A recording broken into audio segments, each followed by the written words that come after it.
গত ৮ মাসের কার্যক্রমে ইশরাক নাকি আসিফ কে বেশি দুর্নীতিবাজ প্রমাণিত হয়েছে? একটা 150 টাকার ছেলে যে বাই চান্সে ক্ষমতায় ঢুকেছে, আসিফ এখনো দায়িত্বে আছে কিভাবে, এটা তো আমাদের আশ্চর্য করে। আসিফের যতগুলো কেলেঙ্কারি বের হয়েছে ওর ফাঁসি হয়ে যায় সেই হিসেবে এবার নিয়েছে। তাহলে এনসিপি ইন্টারভিউ নেওয়ার কে কে কে প্রশাসক হবে বলেন? রূপায়ণ টাওয়ারে ইন্টারভিউ নিয়েছে, হোটেল শেরাটনে ইন্টারভিউ নিয়েছে, এনসিপি কে কেন দায়িত্ব দিয়েছে? আসিফ নিজে নিজে দুর্নীতিবাজ, তার দুর্নীতিগুলো সে ব্যাখ্যা দেবে। সে ইশরাকের দিকে আঙ্গুল তোলে কিভাবে? এটা নিয়ে আসিফও ব্রিফ করেছে, এটা নিয়ে অনেক ঘটনা ঘটেছে, প্রশাসক নিয়োগে সম্পৃক্ততা প্রমাণও মিলেছে। এটা লুকাচুরি কি আছে? আসিফের ওই যে ডিও লেটার এজাজ সাহেবের নামে আপনারা দেখেননি? গত ৮ মাসের কার্যক্রমে ইশরাক নাকি আসিফ কে বেশি দুর্নীতিবাজ প্রমাণিত হয়েছে? ইয়েস এবং নো। আসিফ না ইশরাক? কার কেলেঙ্কারি বের হয়েছে, আসিফের না ইশরাকের? আসিফের বের হয়েছে। তাহলে এখন আসিফের কেলেঙ্কারি বের হয়েছে, আসিফ দুর্নীতি করেছে, আসিফ লুটপাট করেছে, নিয়োগ বাণিজ্য করেছে, তার বাপ লুটপাট করেছে, তার বাপ আওয়ামী লীগকে পৃষ্ঠপোষকতা করেছে। আপনি এখানে আসে ইশরাককে ফাঁসাচ্ছেন। ইশরাকের ক্রাইম কি কি ভাই?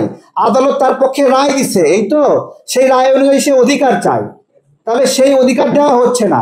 সেম একই অধিকার চট্টগ্রামে আপনি দিয়েছেন, কিন্তু ঢাকা দিতে যাচ্ছেন না। কেন দিতে যাচ্ছেন না? ইশরাক ভাই দায়িত্বই তো নেয়নি, শপথই গ্রহণ করেনি, সে মেয়াদ পেল বই থেকে। ইশরাক ভাই তো শপথই নেননি, উনি কি একদিনের জন্য ছিলেন? বলেন, ওনার মেয়াদটা গেল কি হবে? ওনার মেয়াদ খেয়ে ফেললো কে? এখানে দেখেন পক্ষ কয়টা, তাপস এবং ইশরাক, নাকি দুটা পক্ষ না? আদালতের কাছে কি বলেছিল যে এইরকম করে ইলেকশন ইঞ্জিনিয়ারিং করে আমাকে হারানো হয়েছে, নাকি? ইলেকশন হওয়ার 30 দিনের মধ্যে সে আবেদন করেছে যে আমাকে এই উপায়ে হারানো হয়েছে, এই কারণে আমি বেশি পেয়েছি, আপনারা বিশ্লেষণ করে এই তাপসকে পরাজিত ঘোষণা করেন, আমাকে বিজয়ী ঘোষণা করেন।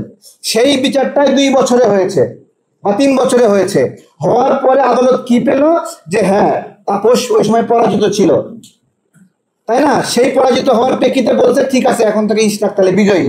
তাহলে এখন আপনি বলেন, আপনি তাপসের পক্ষে নাকি ইশরাকের পক্ষে? যে ইশরাক বেশি দুর্নীতিবাজ নাকি আসিফ বেশি দুর্নীতিবাজ? আপনারা তো এই জায়গাতে ধরছেন না। এখন আসিফ হলো আপনার হলো, আমি তো বলতেছি আসিফের যতগুলো কেলেঙ্কারি বের হয়েছে ওর ফাঁসি হয়ে যায় সেই হিসেবে। একটা খারাপ মানুষ সে দুর্নীতি করতে পারে, খারাপ করবে, ও তো খারাপই, নাকি? যেমন একজন সুইপার, তার কাজই তো নোংরা হাত দিয়ে নাড়া, তাই না? তা একজন সুইপার তার কাজ নোংরা দিয়ে হাত নাড়া, তা একজন বাবুর্চি তাকে কি আপনি অ্যাকসেপ্ট করবেন সেও হাত দিয়ে নোংরা নেড়ে আপনাকে খাওয়াবে? তাহলে আসিফ তো একজন বাবুর্চি ছিল, সে কেন সুইপার হতে চাইবে? আমার প্রশ্ন, তাই না?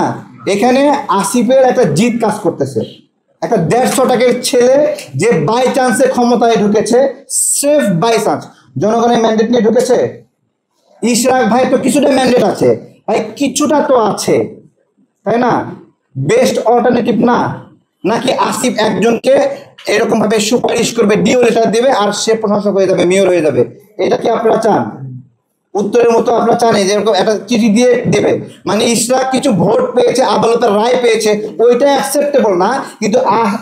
কিন্তু আসিফ একজনের নামে ডিও লেটার দেবে, দিয়ে 2 কোটি 20 কোটি 30 কোটি টাকা নেবে, ওইটা হলো গ্রহণযোগ্য, তাই না?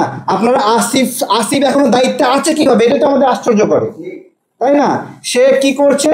ভিয়েতনামে বট, চাইনিজ বট, ইন্ডিয়ান বট এগুলো ভাড়া কইরা তার এখানে দিয়ে কমেন্ট করাচ্ছে, তার এখানে লাইক নিচ্ছে, লাভ দিয়ে কিনতেছে।